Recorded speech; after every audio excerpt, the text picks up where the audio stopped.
Hello, all you positive heads out there. It's so good to be back with all you beautiful reflections of the one source consciousness that creates and animates all things. If you're new to this podcast, of course, we're super happy to have you here. And if you've been listening and enjoying for a while, I would be super grateful if you would please take a moment to give us a review on Apple Podcasts. It's one of the best and simplest ways to pay it forward and help others find the show so that they too can tap into the powerful perspectives and positive vibrations we are collectively emanating. The other unique and magical way to share this show is by sending any friends you think would benefit from listening to this podcast our Game with the Universe link at positivehead.com/game. Also listed in the show notes, which will serve them up a quote-unquote random episode when they click it. Just instruct them before clicking the link to close their eyes for a moment and sincerely ask the universe to queue up the episode that contains the insight and perspectives that they most need to hear at this point in their life journey, and then click to listen to whatever episode is synchronistically served up to them. I have heard time and time again from people about the incredible results they received playing the game. So just tell your friends magical results are guaranteed or their karma back.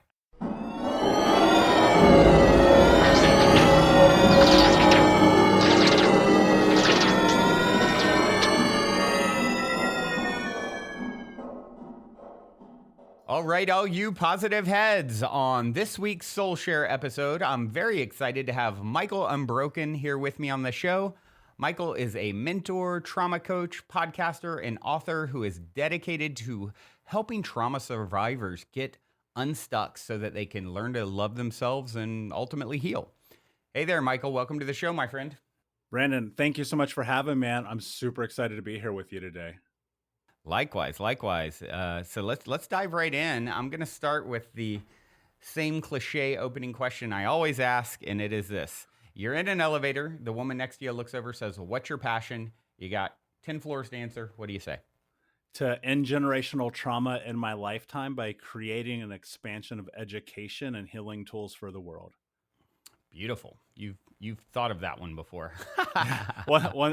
Dude, I'm driven by it, man. I'm obsessed with it. It's literally all I think about. Wow. Well, that focus is what really helps get results, and you certainly have a big mission there to end it in your lifetime. So I like the scope of what you're calling in. Yeah, it hit me one day like a brick to the face. This was years ago. I was just laying in bed and I was like, man, there's got to be a solution for this. Like, there's got to be something bigger than people like myself as someone who survived just a very traumatic childhood being stuck. And I just made up my mission. I'm going to do whatever it takes to figure this out. Beautiful. Well, let's, speaking of trauma, obviously that typically comes with a pretty intense backstory. I'd love to just hear from you whatever feels relevant to share about your backstory as we go down this road today, talking about your work. Yeah, absolutely. And I think it's important, right? Because I think we have to understand the baseline of where people come from. I'll give you the elevator pitch version because it's like everyone's life story, a lifetime. When I was 4 years old, my mother, she cut off my right index finger. She was a drug addict and alcoholic. My stepfather, super abusive, the kind of guy you pray is like never your stepfather. And I would lay in bed at night and cry and pray and be like, God, why won't my real dad come? And he never came, and no one came to rescue me. I spent the majority of my childhood homeless and impoverished. I mean, we were so poor, Brandon, one time I literally had to go and steal water from the neighbor's house, right? Wow. And that's growing up living in America. This isn't some third world country. And I got high for the first time when I was 12, drunk at 13, expelled from school at 15, started selling drugs, running with guns, breaking into houses, hurting people. Did not graduate high school on time. In fact, they just literally handed me the diploma and they're like, we can't handle you anymore. And by the time that I was 25, I was like, okay, there must be a solution for poverty. And I was thinking it's money, right? Growing up as a biracial kid and being raised in this environment where I saw both sides, like poverty in white communities, poverties in black communities, and it always felt like money was the issue. And so I chased money. I landed, but I wanted to do it legally because my best friends were getting arrested. My three childhood best friends have been murdered. My uncle was in prison for life. I'm one of the only people in my family to never go to jail. And I was just like, almost, let me be clear, I've been in handcuffs many times, but I got lucky, right? And so I landed a job with a Fortune 10 company at 20 years old and started making six figures. And I was like, man, I did it. Like, this is it. I'm out Wow. of poverty. I'm out of pain. I'm out of suffering.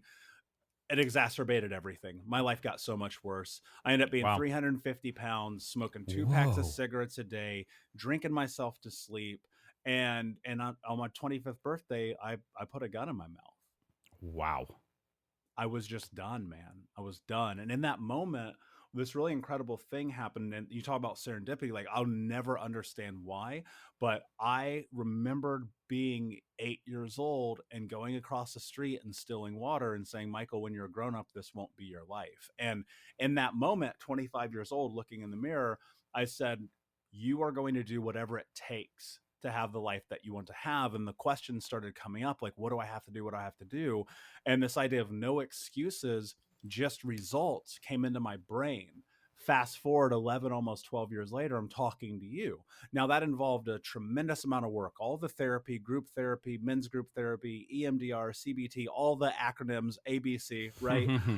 And then it started getting into this very deep spiritual growth journey, this personal development growth journey, all the conferences, all the books, so on and so forth, because that no excuses, just results mentality meant that I understood for the first time that I was blaming the world for my problems when in fact I was the problem and the solution was also me. Mm. Wow.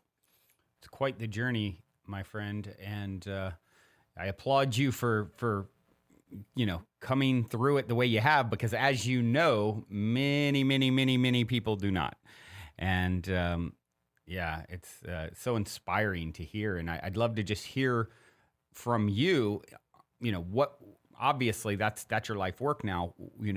What is it that you've uncovered that helped you to reframe, become the hero in your story, and get on the path that you're on, coming from such stark different situation than what you're currently in. Yeah, a lot of it, like I think it always begins with just acknowledgement, Brandon, because I was trying to hide from it, man, for years. I would just stuff it down. I'd be like, this doesn't bother me. I'm not impacted by this.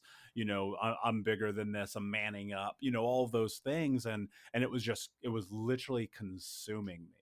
Right. Yeah. Like it was everywhere. It was touching me in every facet and aspect of my life. But I wanted to pretend that it wasn't because that felt like the manly thing to do. Mm-hmm. And in acknowledging the pain that I went through, here's what's fascinating, man.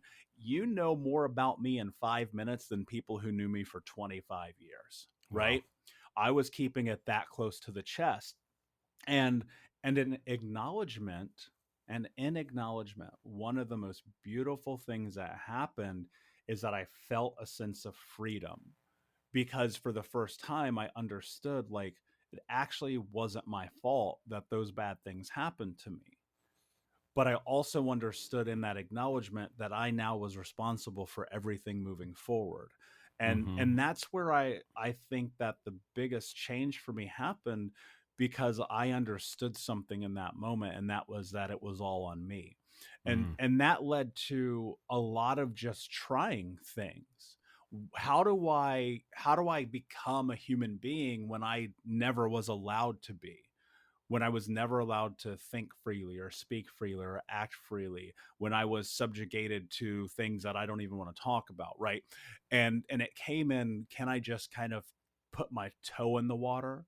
And it moved into, okay, I'm going to study Buddhism for a little while. Maybe that's the solution. And then I'm going to go get into yoga. And yoga's been a practice in my life ever since the first time that I walked into a studio almost a decade ago. And then it was like, can I learn how to journal with purpose and intent, or even just to get things off of my chest? And then it was, can I get serious about therapy? And I think it's so important. People talk about therapy in passing like it's just a thing that you do because you're supposed to do it. But I think it's a thing that you do because it creates and elicits real change in your life. And in that, I'd been going to therapy since I was like 7 or 8 years old, off and on. And in my 20s, I was going, but I was, it's so funny, man. I was literally going to the therapist's office, paying them hundreds of dollars and just telling them what I thought they wanted to hear. Talk about the definition of insanity, right? And and so one of the big things that I said to myself is that I'm going to be serious about therapy. I'm going to be serious. I'm going to walk in this room. And it took a long time. And one of the things too is I had to get a different therapist because I realized the person I was working with was not suited to be the person to guide me on this journey. And then it was really stepping into personal development and personal growth because I would see people like Brendon Burchard and Tony Robbins, and I'd be like, these guys are full of shit.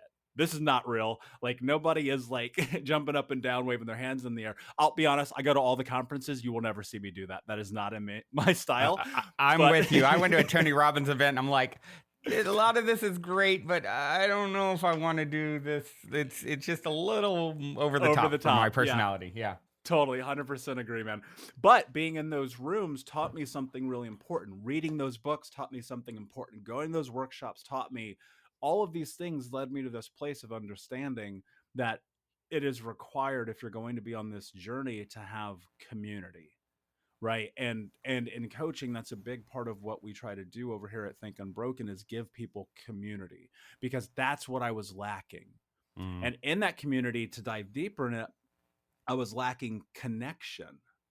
And that connection part was being in a community that actually understood. Because here's what's really fascinating, and you've probably witnessed it in your own life, but as you change, as you grow, as you adapt and adopt and assimilate the person that you believe you're capable of being, it kind of sways the environment around you. And suddenly people start to either reflect that or detract from that.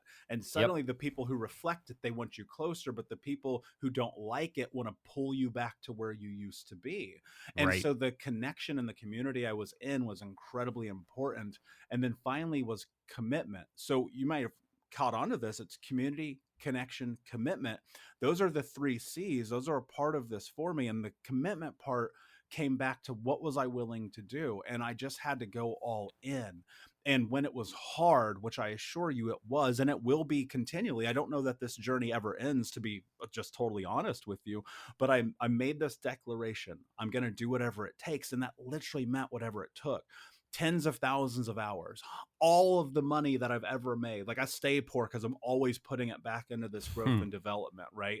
Always getting more certifications. I've been trained by some of the leading experts in the world, from Gabor Mate to Bessel van der Kolk and Pete Walker and the Gilmores and everybody in between, right? But also working with Tony Robbins and Brendon Burchard and Mel Robbins and those people. And the one thing that I decided in that was you can start with the acknowledgement, but you're going to have action. And then you're going to have community, connection, and commitment. And I always think about this. What you think becomes what you speak, and what you speak become your actions. And ultimately your actions become your reality. But you have to deploy patience in a way that I can't even dictate because it doesn't make sense until you get on the journey. Yeah, well said. It is, it's always going to, you know, I always think back to my brother had I wrote about this in my recent book, The Golden Key, a visitation experience that my brother had from my deceased grandmother in a dream. And he decided to, ask her, use his airtime with her in the state to ask her about, at the time we were in a band. This is many years ago. And what was going to happen and where was it going to go? And she said, you're going to get out of it what you put into it. And it's always stuck with me. It just is that way in life. It's like what you're putting in is what's going to be reflected back out. And in your case, you're one of those people who's like, okay, I'm all in, and you really mean it when you say it. And so that really works to your advantage, right?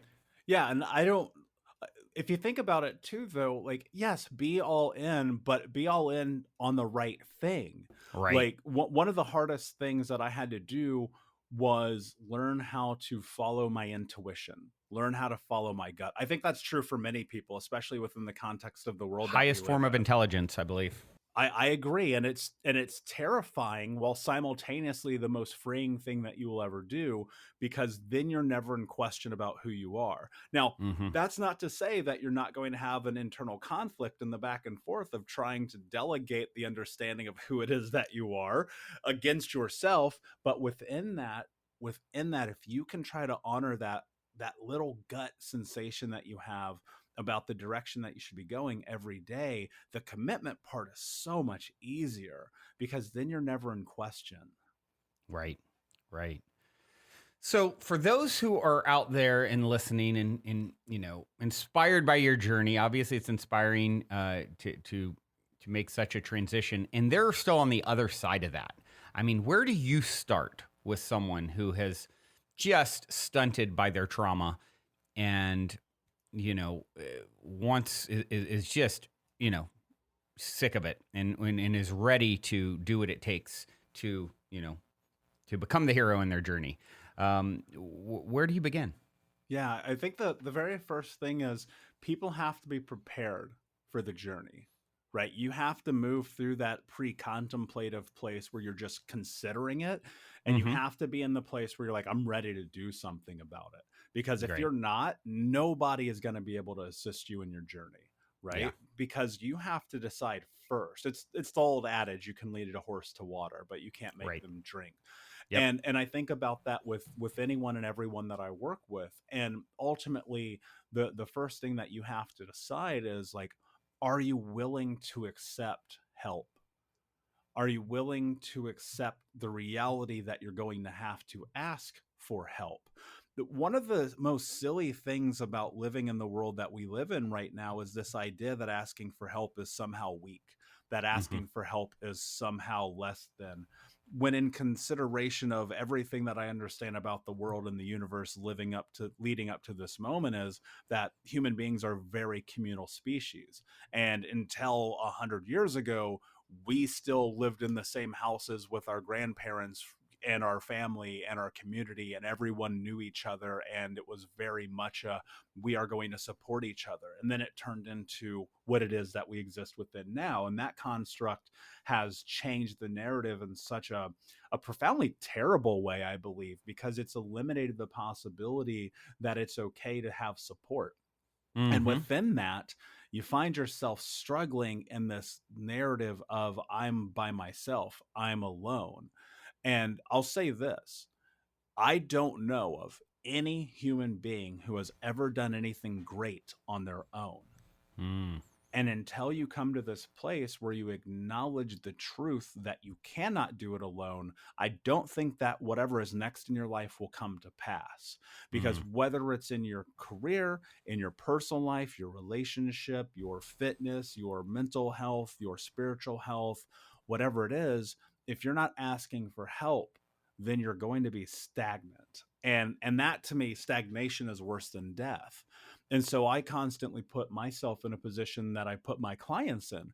And that's okay, what do we need right now? How do we get there? And who can help us get there? And that's not selfish. Like that nomenclature about the idea that asking for help and getting assistance is somehow selfish is also just incredibly asinine to me, because if you don't ask for help and you're lying in bed and you're like, why won't anyone help me? It's because you didn't ask, right? Right. And, Right.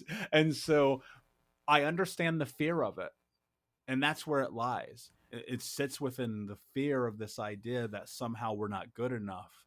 But I'll argue this all day long till the day I die. I think asking for help is the strongest thing you'll ever do. But within that, you got to be willing to accept what comes on the other side of it. And Yep. so when you ask for help, the things you have to take into consideration is, are you in alignment with the person that you're asking for help? Like if you're making a parallel and asking for help instead of like an up level, then you're probably asking the wrong person. And this comes back to this idea that I live my life by, and that's, I don't ever want to be the smartest person in the room. And that's not to say I can't get value from the people who are my equal or parallel, but I always want to go a level up, because that means I'm going to get maybe that one thing that I was missing with the people who were connected to me in the other way. Right, right. Yeah, absolutely. Absolutely. I always say when you come holding your bag of sugar to be filled, it will be examined to see how large it is. What do you expect? What do you think your worth of, what is your self-worth? Am I worthy of getting assistance or help? And of course the answer is yes. If you believe that you are, then you can be in alignment with receiving. And so many of us, especially the type of person that will tune into this broadcast, so empathic and loving despite any of their wounds and trauma, and it's so much easier to help someone else than themselves, oftentimes, right? Yeah, and I get that, especially in this space that I understand that, Brendan. I've worked with thousands of people around the world. I've coached so many people, and I put myself first every single Mm-hmm. day. I take care of me before I take care of anyone else. And It makes sense. I just don't know how you can help other people if you can't first help yourself. Your cup's got to be full. If your cup's not overflowing, then you're operating from a depleted state, and you really can't be of benefit. Yeah, you're going to be thirsty, right? Yeah, and right. and and in that, what I'm always thinking about, and it's not selfish to take care of yourself, it's not selfish to say no to people, it's not selfish to put parameters around your boundaries and your borders that say I'm not going to do this thing. In fact, it's probably one of the most empowering things that you can do, because it'll show you that you respect yourself more. Yeah. And in that, it'll also help other people show, it'll help show other people that you're not a doormat. Because one of the Yep. things about being an empath, and I relate to this greatly, is people will take. That's because you've allowed. And so by putting yourself in this position of saying, I'm here to give, but I need to give to me first, you eliminate that dichotomy. And that creates this really empowering sense of self, because when you lead with you first, you can serve others better. And so every day, I ask myself, what do I need to do today to be successful? And it always starts with the same routine that I step into every day: water, stretching, meditation, yoga, journaling, moving my physical body, getting in a position where I can create energy and come and show up, not only for you today in this moment, but the clients that I will coach today, and the people I will speak with in the world today, and tomorrow and the next. But I cannot be of service to others if I'm not first in service to myself. Yeah. Yeah. Absolutely.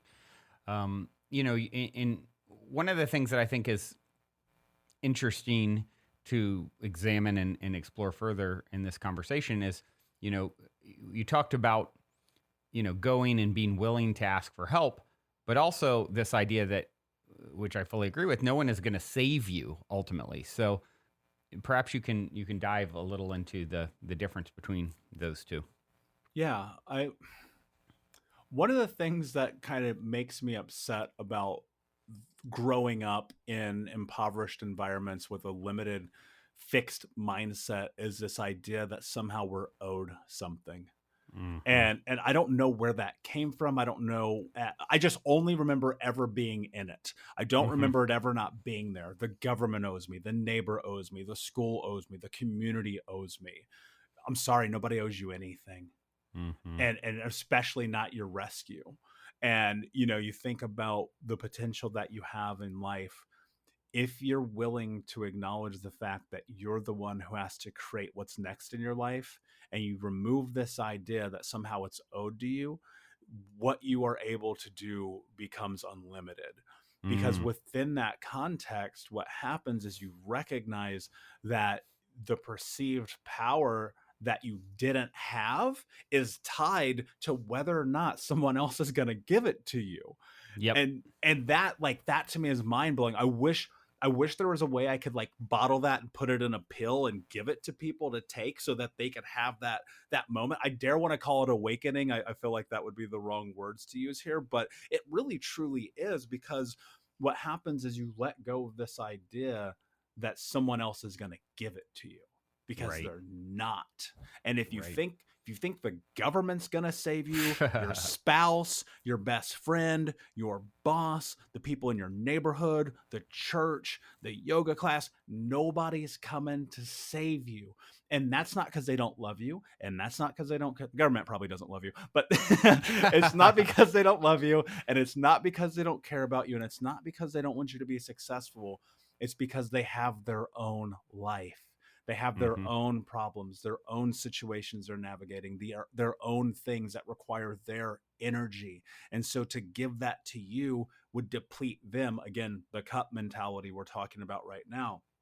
And when you let go of this concept and idea that somehow you're going to be fulfilled in what it is that you need in your life through a third party, what you start to understand is that the only way that it comes to pass, that your life becomes the life that you want to have, is through the actions that you take by putting yourself on a path with clarity and intention to create the framework of the life that you want to have. And in that, requires a tremendous amount of self work. Nobody is going to hand it to you. You've never, think about this, man. When you learned how to ride a bike, who was pedaling? Yeah. Good question. Right? And Definitely me. yeah, exactly. Exactly. And so you think about this and people go, well, why don't you pedal the bike for me? That doesn't Mhm. work. That Right. doesn't work. I mean, unless you're on a tandem bike, that's another. Yeah, yeah. Somebody right now is like, well, what about a tandem bike? We're not having that Yeah, conversation. yeah. We understand. But the truth is, like, those are the moments within this concept of asking yourself that I need help. Can I go ask for it? That is exactly stepping into the power of becoming your own hero, because nobody can read your mind and no one's going to be like, hey, Brandon, it feels like you need some help. Let me give you the tools to life. That has never happened one time ever. And it's not going to happen. Right. And in that, what does happen, however, is that you get a step into the reality that you create. And the thing about this, I often think in some way, shape, or form, we live within the confines of the matrix. And what I mean by that is our ability to actually construct and create our lives all starts with what we think is capable. And then it requires a bit of action, and then it becomes reality. Again, what you think becomes what you speak becomes your action become your reality. There's been so many moments in my life where I have just written things down. I've buried it into my brain. I said, I'm going to make this thing happen. Fast forward 12 years, it happens. Fast forward 6 months, it happens, right?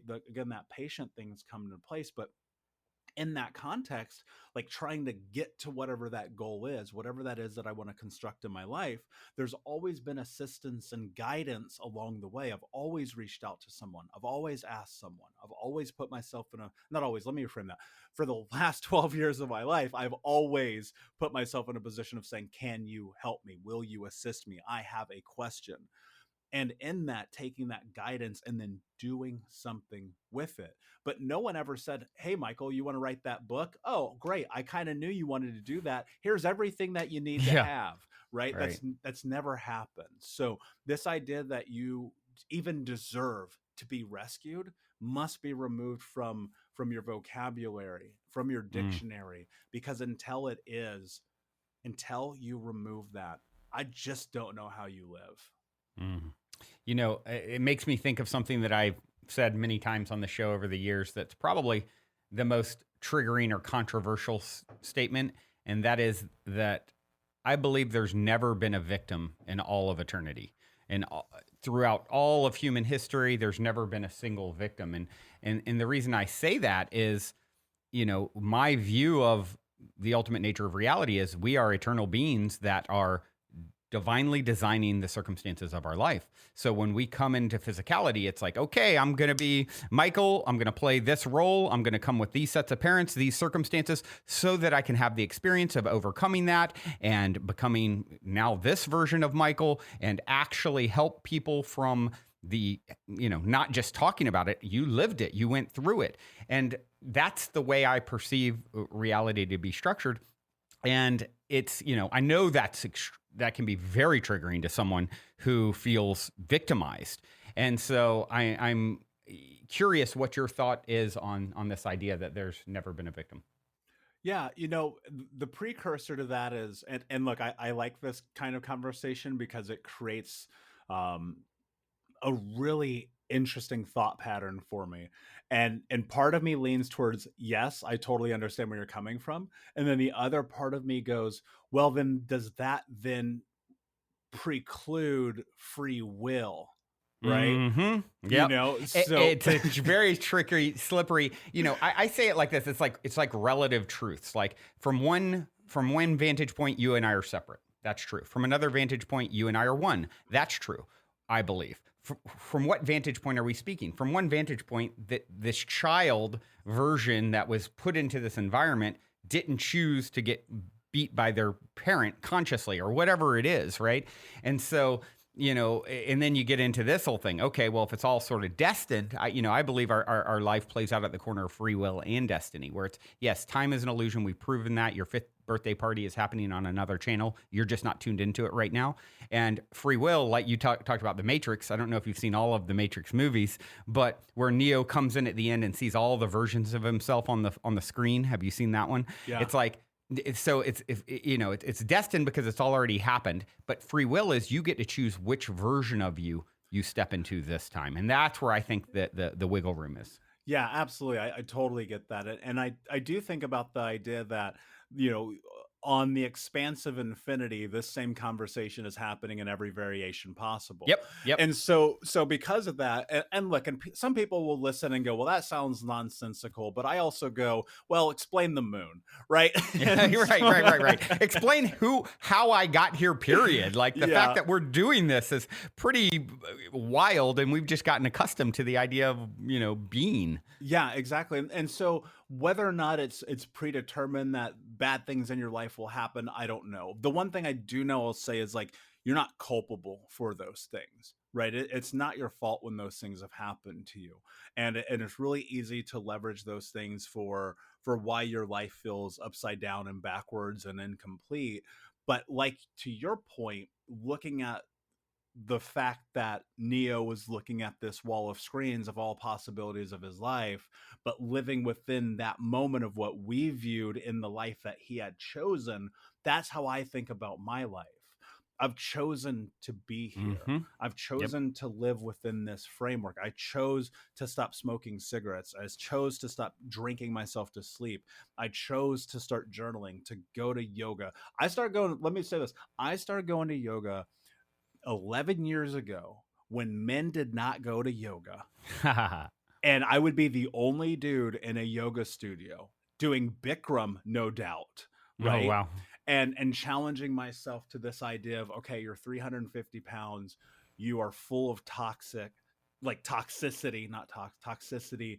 And you're going to go be in this room with fit, sweaty women. Okay. Talk about like this ultimate, not only call it like an ego check, but a power shift within myself. And I said, you're not going to go only one time. You're going to go every day. And at one point I went 65 straight days. And then eventually it started to shift into just becoming a part of my life. And I chose that. I chose to do hard things in my life when that, again, to that point about intuition, when I was 18 years old, I told my mother, I will never talk to you again. I could foresee the path. I was looking at that screen. I was looking at that walls of screens. I was saying, that's the reality if I don't make this hard choice. My mother was a drug addict. She was an alcoholic. She would drink and drive with the kids in the car. She would pass out from pills. I was the one who called 911 when she overdosed 3 times. Like, I went through all of this stuff. Wow. And so as I headed into the last year of high school, when I was 14, I'd put a restraining order on her. And a huge decision for a 14-year-old. And you can literally look at my grades. I had straight A's the next semester. And when she came back into my life, you can go look at the report card. It's in my book. Like, this is for real. Straight F's, didn't graduate high school on time, got expelled. Now at 18 years old, as I'm getting ready to finally graduate after summer school and them being like, all right, we just want you out of here, basically, right? Was a choice. Michael, what are you willing to do to have the life that you want to have? No, I didn't have those words at 18 years old. I wish I did. But what I did have was that gut feeling of what hard choice and decision do I need to make right now to create what's next. And in that moment, I told her, I will never talk to you again. And that is the hardest and best decision that I've ever made, Brandon, because without that choice, I would not be talking to you. And sometimes the thing that not sometimes, always and forever, the thing that you have to understand is that the life that you want to have is one decision away. And it's not always going to be the easy decision, but it is going to be the right one. And until the day she died, I only saw her maybe one other time. And I held true to that until the day she died. I did not go to her funeral. I made my decision, and it was a hard decision. And it's been 20 years since I made that choice. I followed my intuition, and my gut, my heart, my soul, the spirit, universe, God, whatever you want to call it, said, Michael, if you do not put yourself in this position of change, your life will be a disaster.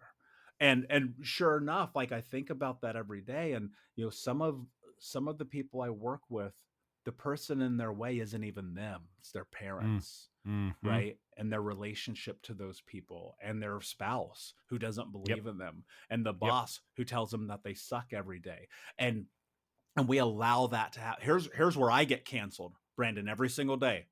Let's share this here together. This is important. Where I get canceled every single day is in this concept of free will and choice, where I turn the mirror towards people and say, the reason your life is a disaster is because of you.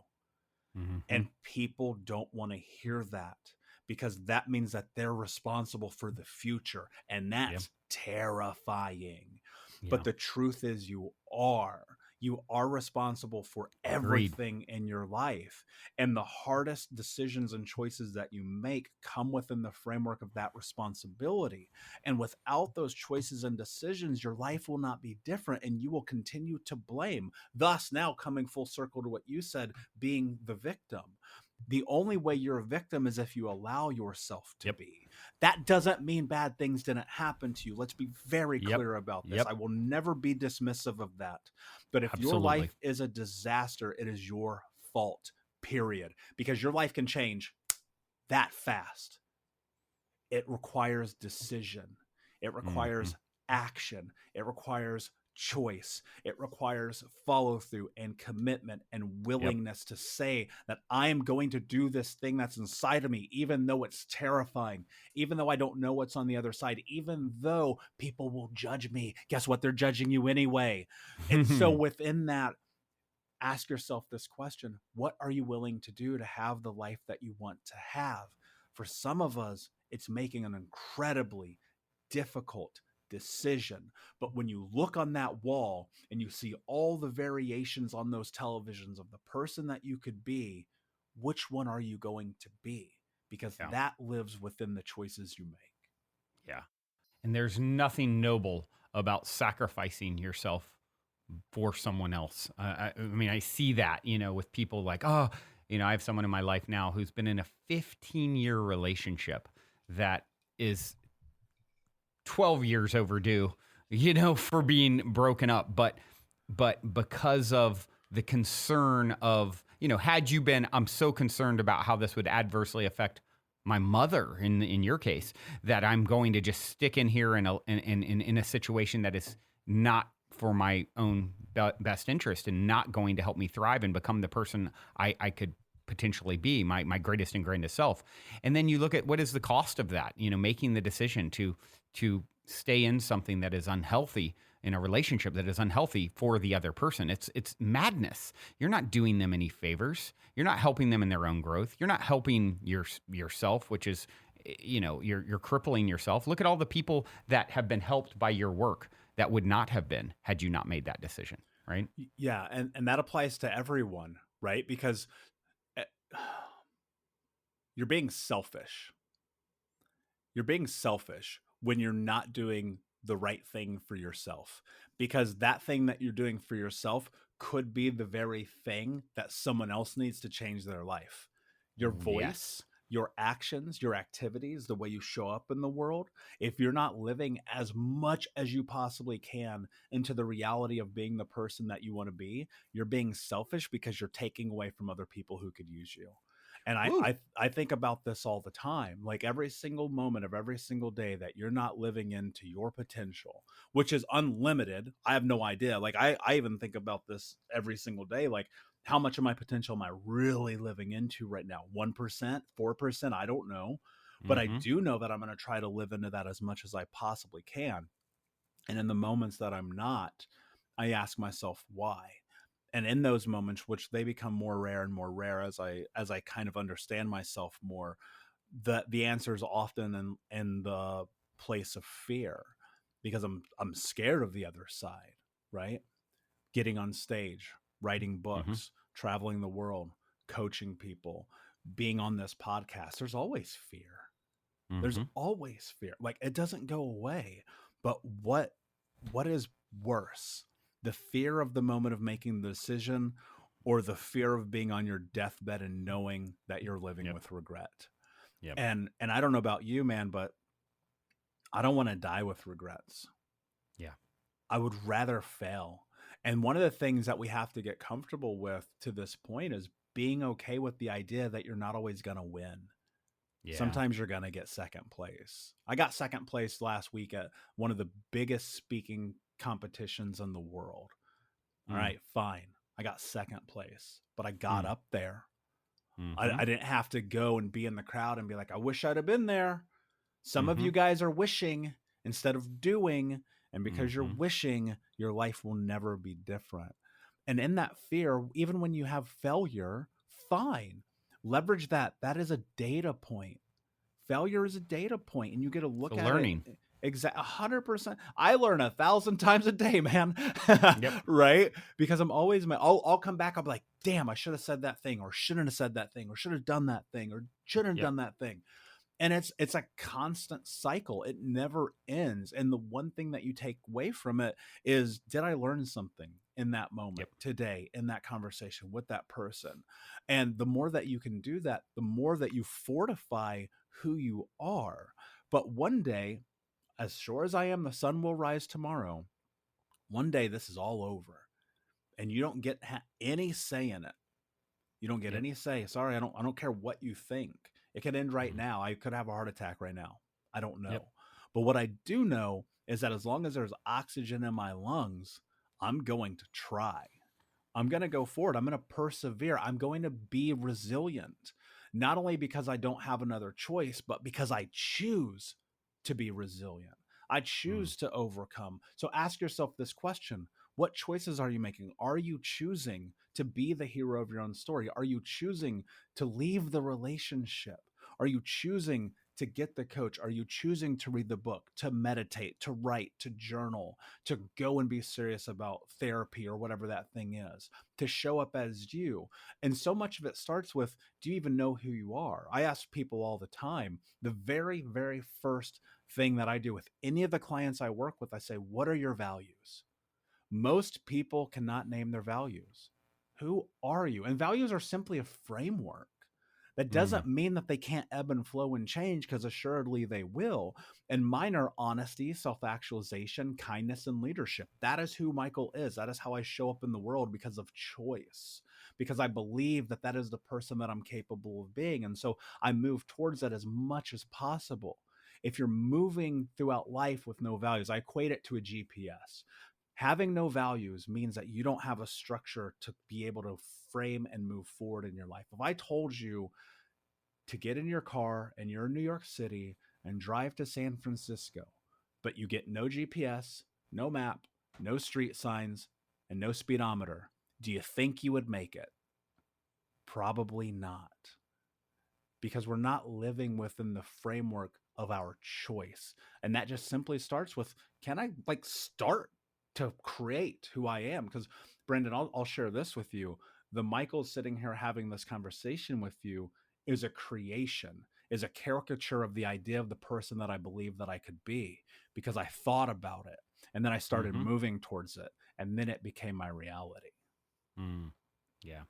It all starts there. And, what story are you telling about yourself? Henry Ford said, whether you think you can or think you can't, you're You're right. right. And I love that. And it's like, yeah, what story are you weaving around, your experiences? And it's everything. I often say the only thing I've been good at is telling good stories about myself and my challenges. And I truly believe challenges are blessings. And when you frame it in that way, abracadabra translates to I create as I speak. It's like, it becomes so. And so I'm curious what your thoughts are on that statement, actually, that challenges are blessings.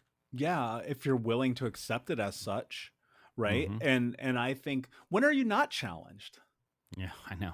Like, when are you Really. not? From the moment you wake up to the moment you Mm. go to bed, and even while you're dreaming, because I have crazy lucid dreams sometimes, um, you're challenged. Mm-hmm. There's always the next thing, and people go, "Well, man, when do I get a break?" When you die. Yeah, So, right. so between now and then, what are you gonna do, Yep. right? And Right.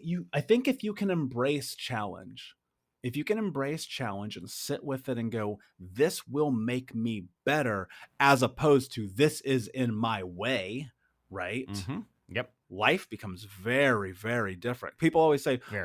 life is against you. Well, I don't agree with that at all, because I'm a kid who was homeless and in poverty, who didn't have a dime to his name, who had to steal food and water to survive, who didn't graduate high school on time.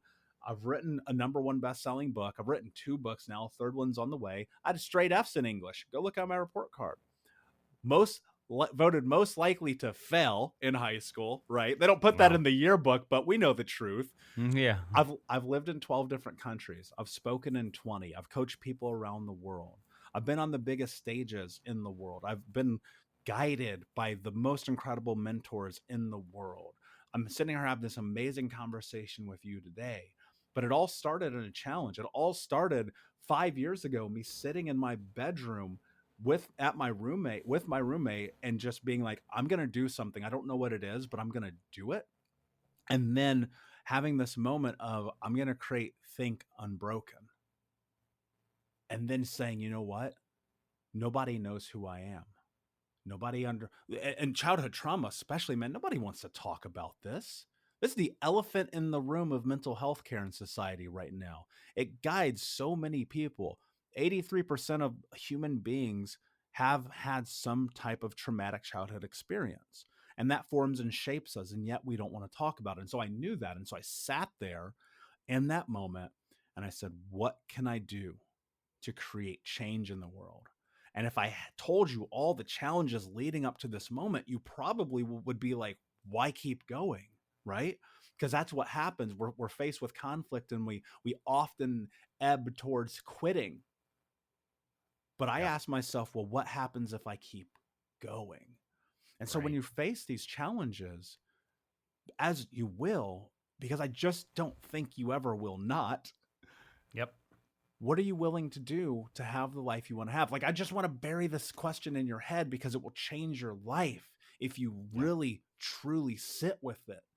Because it's going to be hard decisions. It's going to be challenges. It's going to be choices. It's going to be clarity and vision. And it's going to be moving forward and taking the momentum of the reality of the life that you've created in this matrix and making it come to pass. Mm.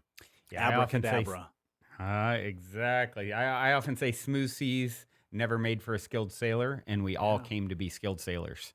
Yeah. So what are we complaining about? Like, this is what we signed up for. Like, you wanted to, growth comes from the friction. They took a tree. I don't know if you've ever heard this. They took a tree and were testing growing trees in a perfect environment, and they'd get to a certain stage and they'd fall over, and they were puzzled by it at first. I mean, it had, it contained the perfect light and water and all these things. And what they realized was missing was wind. Wind causes it to sway, the bark to grow as a protective covering.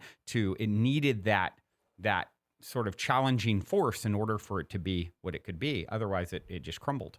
And so to me, once you realize that and you can put that, you know, as the foundational understanding of the way your life is structured, these things it doesn't mean you're not hurt or tired or need rest and, have those moments of feeling down. Of course you will.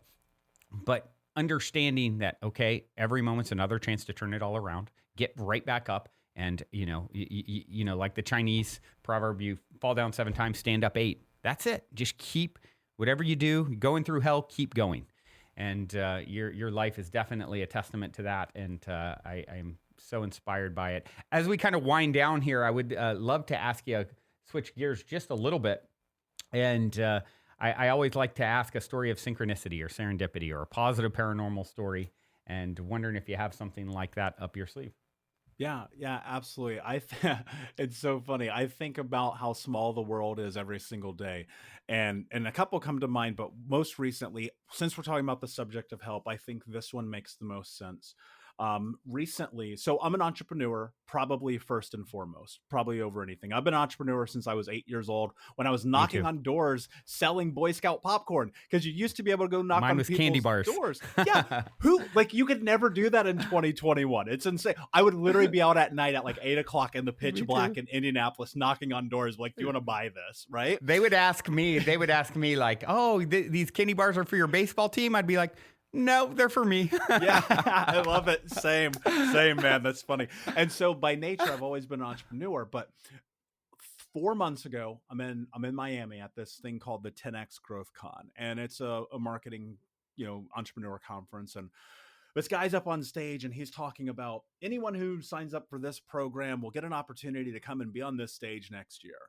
And he goes, 4 years ago, I was where you were, and I go, yeah, okay, I heard that a million times. Right. You always hear that sales pitch. And so we go to this lunch break, and I'm standing up and I'm talking to the gentleman behind me. I turn around and I say, "Hey, I'm Michael. How are you? What's your name?"